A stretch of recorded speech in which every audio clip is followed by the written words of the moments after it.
an ambulance. I tried to tell her I was fine, that I just needed a minute, but the words came out slurred and confused. I remember feeling embarrassed more than scared. Here I was, someone who prides himself on being in control, and I couldn't even speak clearly or sit up straight. Part of me was still thinking about the meetings I was supposed to have that afternoon, worried about disappointing people.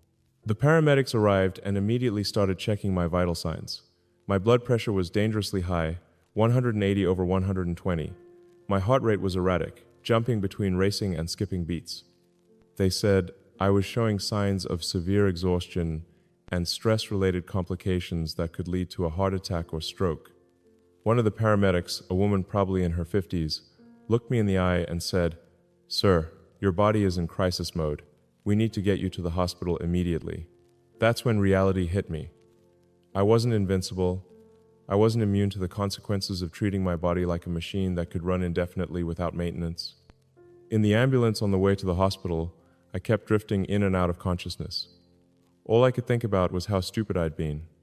Here I am, always talking about the importance of taking care of things, maintaining equipment, following safety protocols, planning for the long term. But I'd completely ignored those same principles when it came to my own health. I thought about my children, about all the things I still wanted to do with them. I thought about the people who depended on me, not just professionally but personally. What if this had been worse? What if I'd had a heart attack at my desk and died because I was too stubborn to take care of myself? The emergency room was a blur of tests and questions. Blood work, heart monitoring, brain scans to make sure I hadn't had a stroke. The medical team moved with the kind of urgency that made me realize how serious this was. The doctor who examined me was Dr. Sarah Chen, and she was brutally honest in a way that probably saved my life. "Mr. Musk," she said, "your body is shutting down. Your cortisol levels are through the roof. Your blood work shows you're severely dehydrated and malnourished. When was the last time you had a real meal or a full night's sleep?" I couldn't remember. That's how bad it had gotten. She pulled up my test results on her tablet and showed me numbers that meant nothing to me but clearly alarmed her. "Your stress hormone levels are similar to what we see in soldiers coming back from combat zones. Your body thinks it's been under constant threat for months." Dr. Chen told me I was experiencing what's called acute stress reaction. Basically, my body's way of forcing me to stop before something worse happened.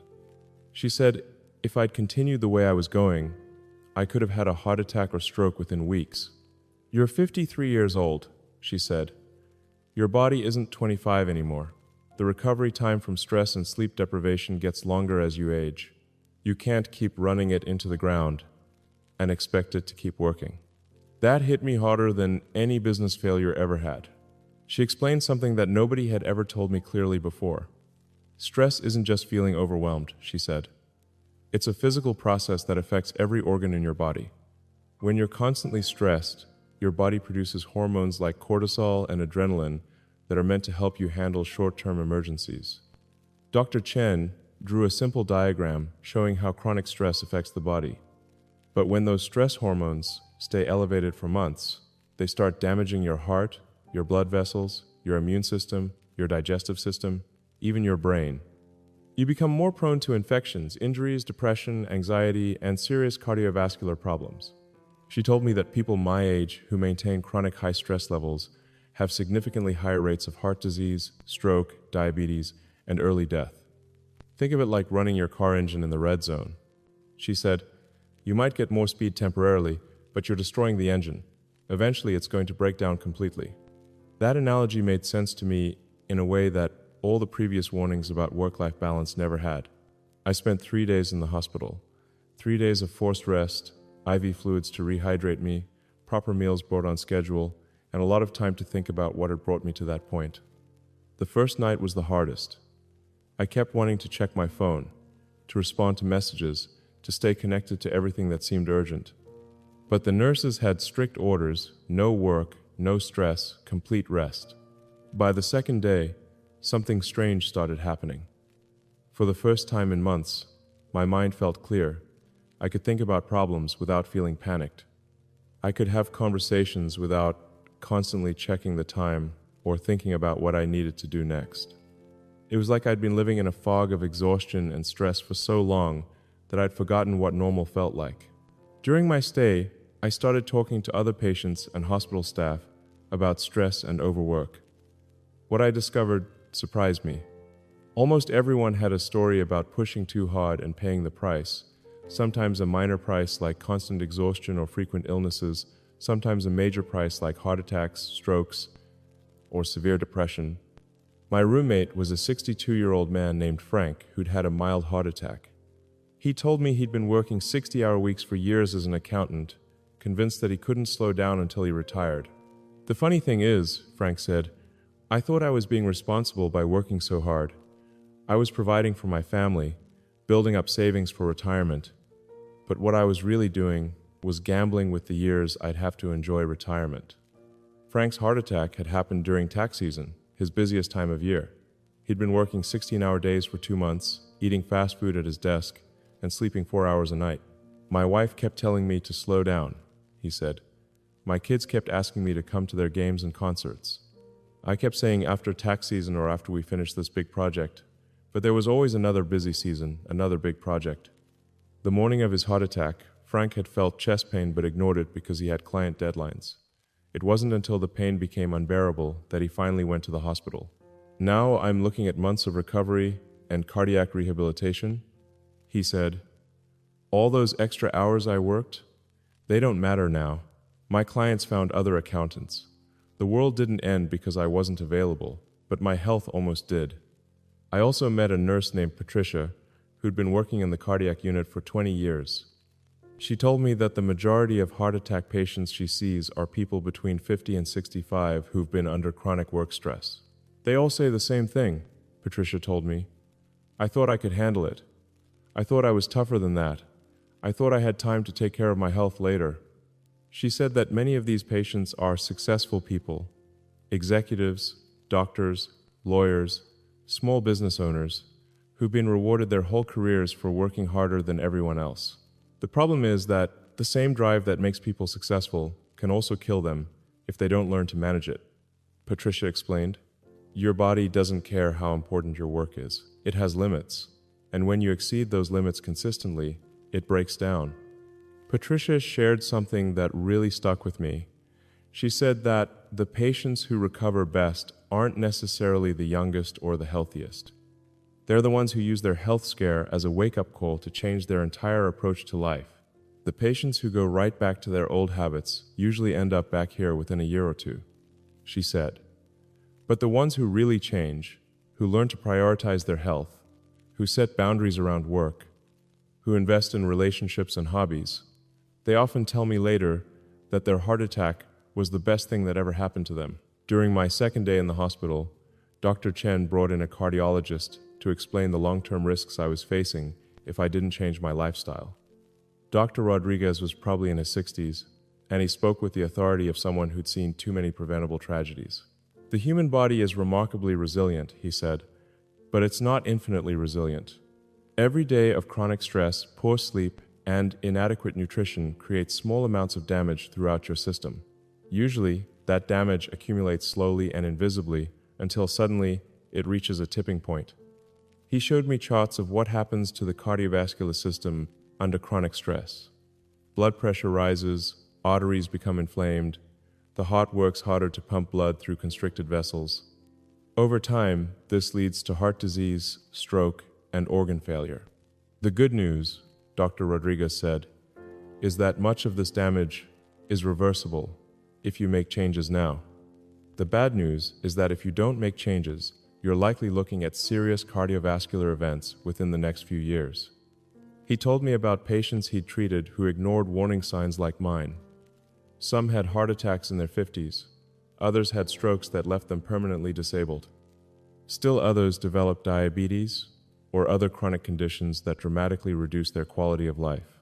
"The tragedy," he said, "is that most of these problems are preventable with lifestyle changes that aren't even that difficult. But people wait until they have a major health crisis to make those changes, and by then it's often too late to prevent serious damage." On my third day in the hospital, I had a conversation that changed my perspective completely. Dr. Chen brought in a man named Robert, who was 78 years old. and had experienced almost exactly what I was going through, but 23 years earlier. Robert looked incredible for his age, energetic, clear-eyed, moving with the confidence of someone much younger. He told me he'd been a workaholic executive who'd collapsed from stress and exhaustion at 55. "I was just like you," he said. "Thought I was invincible. Thought taking care of my health was something I could do later, after I finished building my career and providing for my family." Robert's collapse had been even more severe than mine. He'd actually had a mild heart attack and spent a week in intensive care. His doctors told him that if he didn't make dramatic changes, he probably wouldn't live to see 60. "That was my wake-up call," he said. "I realized I'd been so focused on building a successful life that I'd forgotten to actually live it." Robert made radical changes. He reduced his work hours, started exercising daily, learned to cook healthy meals, and began prioritizing sleep. He also started focusing on relationships and hobbies that brought him joy rather than just achievement. "The amazing thing," he said, "is that my work actually improved when I started taking care of my health. I had more energy, better focus, clearer thinking.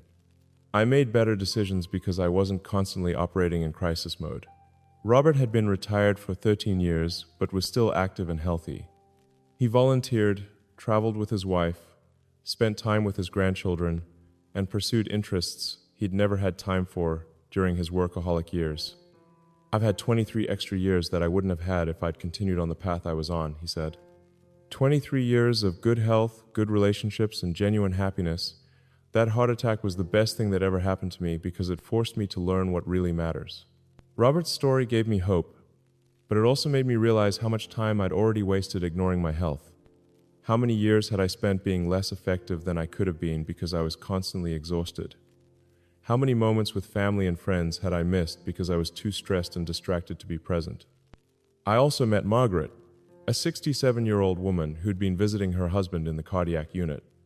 She told me that she'd learned to prioritize her health after watching several friends and family members suffer serious health consequences from chronic stress. "I decided I wasn't going to wait for a crisis to make changes," she said. "I saw what happened to people who ignored their health, and I decided to be proactive instead of reactive."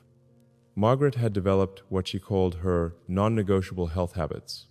She treated exercise, proper nutrition, and adequate sleep like any other important commitment, scheduled and protected.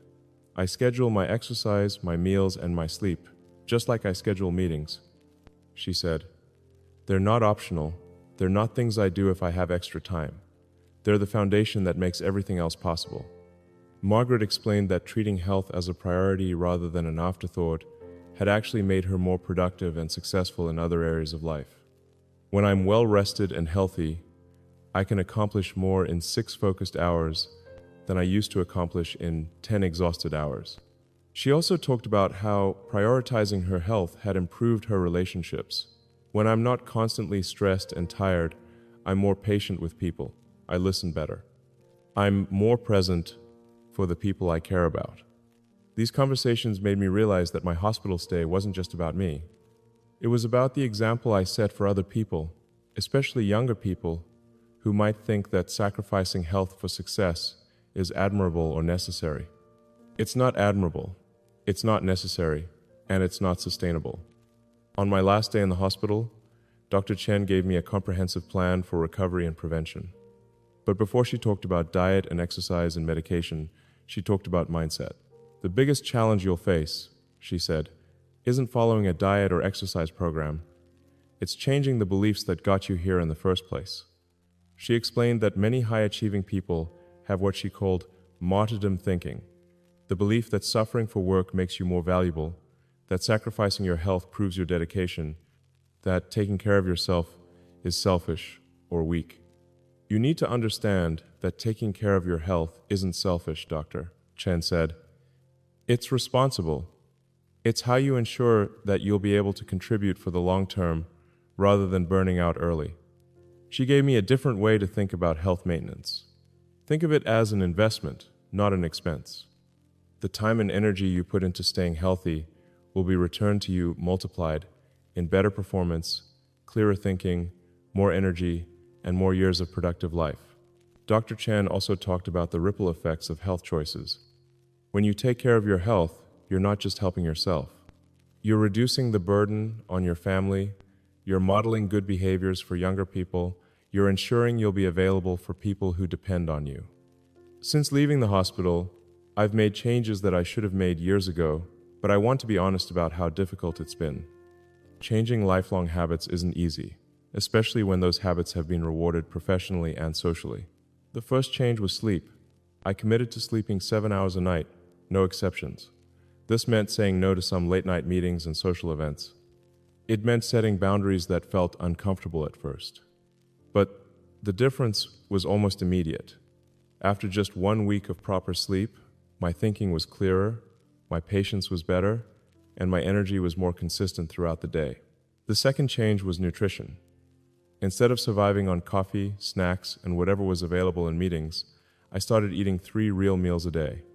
I hired someone to help with meal planning and preparation because I knew I wouldn't maintain this change if it was complicated or time-consuming. The improvement in my energy and mood was remarkable.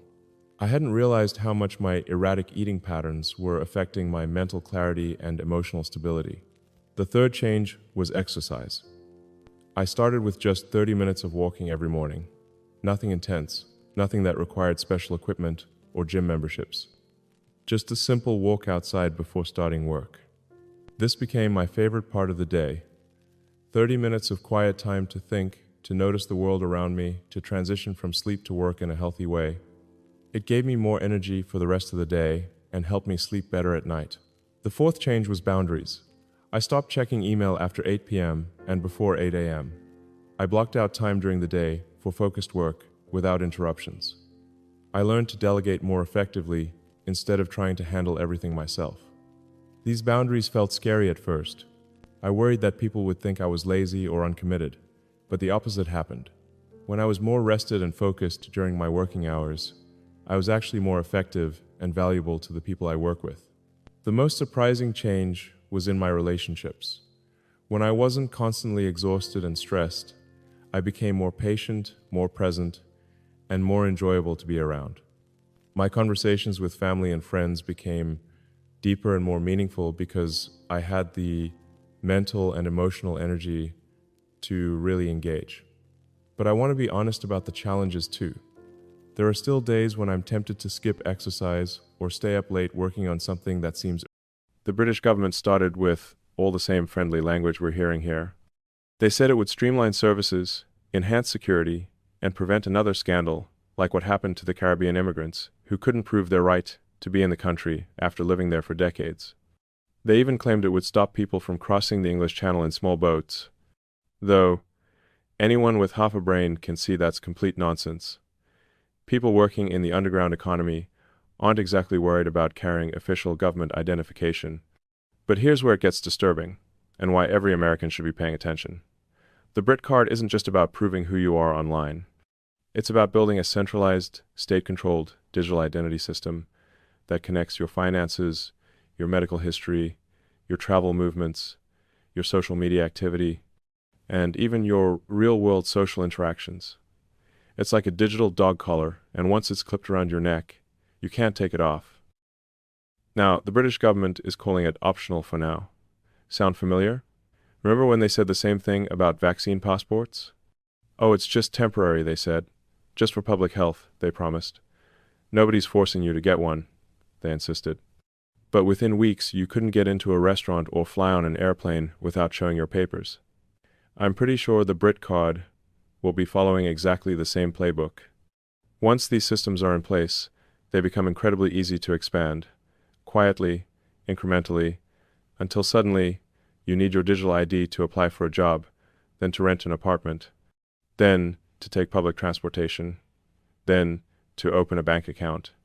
And before you know it, what was once optional becomes absolutely essential for anything you want to do in modern society. Here's the thing that should make every American's blood run cold. This same pattern is already starting here in the United States. We might not have a Brit Card, but we're building the infrastructure for the same system, piece by piece, regulation by regulation, convenience by convenience. Think about how much has already changed just in the past few years. Your driver's license is becoming a real ID whether you like it or not. Your banking is moving digital whether you want it to or not. More and more services require you to verify your identity online using systems that track and store everything you do. Each step seems reasonable by itself, but when you connect the dots, the picture that emerges should terrify anyone who values freedom. The question isn't whether the government can legally create a mandatory digital ID system.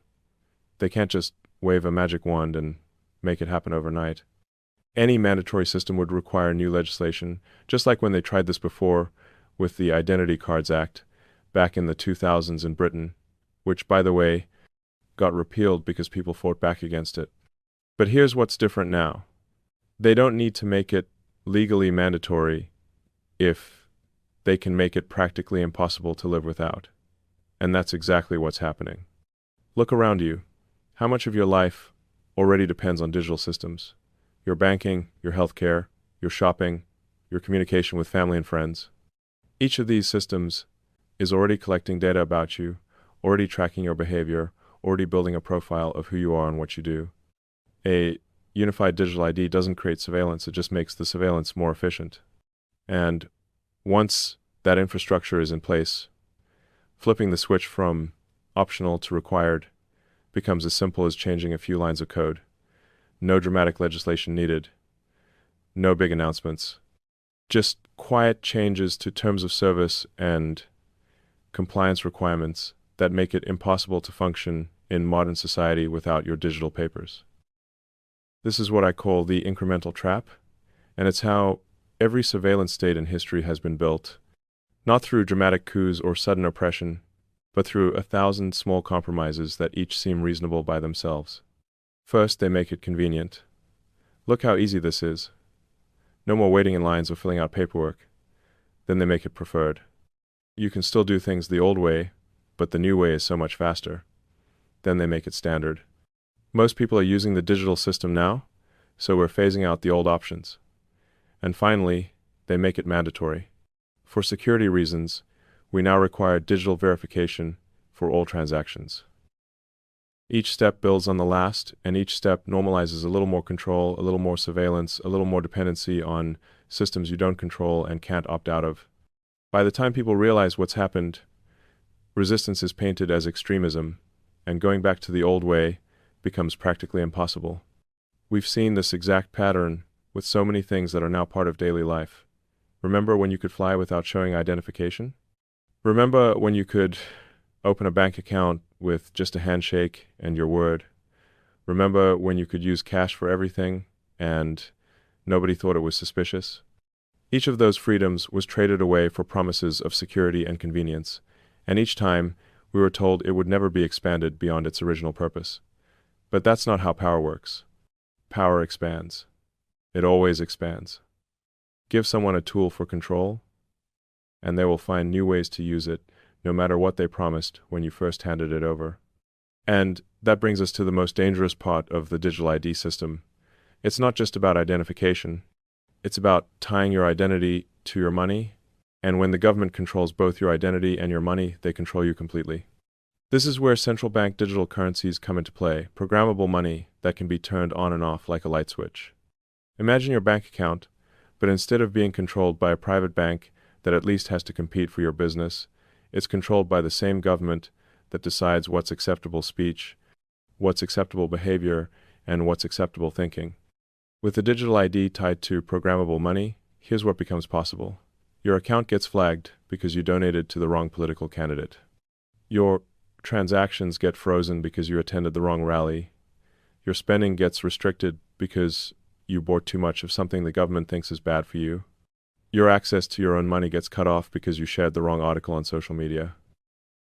This is exactly what's already happening in other parts of the world where digital currencies and social credit systems are being tested. The technology exists. The motivation exists. The infrastructure is being built. The only question is whether Americans will recognize the threat before it's too late. And the thing about this system from a control perspective is that it's invisible.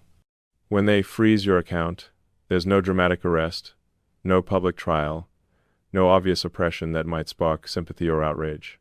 Your card just stops working. Your payments just get declined. Your access just gets suspended for security reasons. while they investigate your account activity. You become unpersoned without anyone even noticing, because in a digital system, you only exist when the system says you exist. And if the system says you don't exist, well, good luck proving otherwise. But it doesn't stop with money, because money is just the first domino in a much larger system of control. Once your financial life is digital and trackable, everything else follows. Your healthcare becomes digital and trackable. Your travel becomes digital and trackable. Your communications become digital and trackable. Your very thoughts, as expressed through your online searches and social media activity, become digital and trackable. Suddenly, the government doesn't just know what you're doing, they know what you're thinking. And in a system where your access to everything depends on your compliance with government approval, thinking the wrong thoughts becomes a very expensive mistake. Picture this. It's a Tuesday morning, and you go to check into your doctor's appointment using your digital ID, just like you've done dozens of times before. But today, the system pauses. A message appears. Account verification needed. Please contact customer service. Your appointment gets canceled. Your prescription refill gets delayed. Your insurance claims get put on hold. What happened? Well, maybe you shared an article about natural immunity that the algorithm flagged as medical misinformation. Maybe you questioned a new policy online. Maybe you liked the wrong post from a friend. The system doesn't tell you exactly what triggered the flag that would make it too easy to avoid in the future. The goal isn't to educate you, it's to make you anxious, uncertain, and compliant. This is the world we're building, one convenience at a time. A world where every website you visit, every purchase you make, every place you go, every person you talk to gets added to your permanent digital record. And unlike the old days, when you could pay cash and walk away anonymously, or when different parts of your life were separate and private, everything becomes connected in one massive surveillance web. The genius of it, if you can call something this sinister genius, is that it happens gradually enough that each step feels normal. Today, you need your digital ID to renew your driver's license. Next month, you need it to register to vote. Next year, you need it to collect Social Security. The year after that, you need it to get hired for any job. And eventually, trying to live without it becomes like trying to live without electricity or running water. Technically possible, but practically impossible in modern society. Now, you might be thinking, but I've got nothing to hide. If you're not doing anything wrong, why should you be worried? And I understand that sentiment, it's natural, it's human, and it's exactly what they're counting on. But here's the thing. Doing nothing wrong isn't a fixed standard. What's acceptable today might be illegal tomorrow. What's encouraged today might be criminalized next year. The same people who decide what counts as wrong are the ones who would control your digital ID, your access to money, and your ability to participate in society. Think about how much the definition of acceptable has changed just in your lifetime. Things your grandparents said freely are now considered hate speech. Political opinions that were mainstream when you were young are now called extremism. Medical questions that doctors used to encourage are now labeled as dangerous misinformation. The speed of this change is accelerating, not slowing down. And in a system where your ability to live depends on staying within the boundaries of acceptability, those boundaries become a moving target that you can never quite pin down. The result is self-censorship, self-policing, and self-silencing, which is exactly the goal. You see, the most effective censorship isn't the kind where they drag you away in the middle of the night. It's the kind where you do it to yourself because you're afraid of losing access to everything you need to survive. When your money, your healthcare, your housing, and your employment all depend on your digital ID staying in good standing, you become very, very careful about what you say, what you think, and who you associate with. Your right to privacy isn't conditional on your obedience to the government. Your freedom to speak your mind isn't something you have to earn through compliance. Your ability to control your own money isn't a privilege granted by bureaucrats. These are fundamental rights that belong to you simply because you're human. But in a digital ID system tied to programmable money, all of these rights become permissions that can be revoked at any time for any reason by people you've never met and can't hold accountable. And that's the key word, accountability. Who's making these decisions about your digital identity? Who decides what behavior is acceptable? Who determines what speech is allowed? Who controls the algorithms that flag your account? Who reviews the appeals when the system makes a mistake? The uncomfortable truth is that most of these decisions are being made by unelected officials in government agencies and programmers at tech companies, working together in ways that the public doesn't see and can't influence. There's no referendum on digital surveillance. There's no real public debate about whether we want to live in a society where every transaction is monitored and every movement is tracked. Instead, it's being rolled out piece by piece, behind closed doors, dressed up as technological progress and administrative efficiency. By the time most people realize what's happening, the infrastructure is already in place, the dependencies are already created, and opting out is no longer a realistic option. But here's the thing about American democracy that gives me hope. We still have ways to fight back, if we're willing to use them. The system isn't implemented yet. The infrastructure isn't complete. The legal framework isn't locked in stone. We still have time to change course. Right now, there are already efforts underway to oppose these systems before they become law. Petitions are circulating that have gathered hundreds of thousands of signatures. Some reports suggest the numbers are reaching into the millions, demanding that digital ID systems not be implemented without full public debate and consent. These petitions are forcing the issue into parliamentary and congressional discussions, where it can't be quietly implemented behind closed doors. And your everyday choices matter more than you might think. One of the most powerful forms of resistance is also one of the simplest: use cash whenever possible. Cash is private, anonymous, and completely outside the digital surveillance system. Every time you pay with cash instead of a card, you're voting for privacy. You're voting for independence. You're voting for a world where not every transaction is recorded and monitored. I know using cash isn't always convenient, especially when so many businesses are pushing toward digital payments. But that's exactly why it's important. The more we rely on digital systems for everything, the easier it becomes for those systems to control us. Keeping cash alive keeps freedom alive. You can also support businesses and platforms that respect your privacy and don't require digital ID verification for every interaction.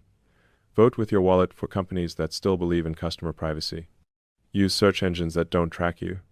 Choose social media platforms that don't monitor your private messages. Support banks that still offer traditional services without requiring digital identity verification for basic transactions.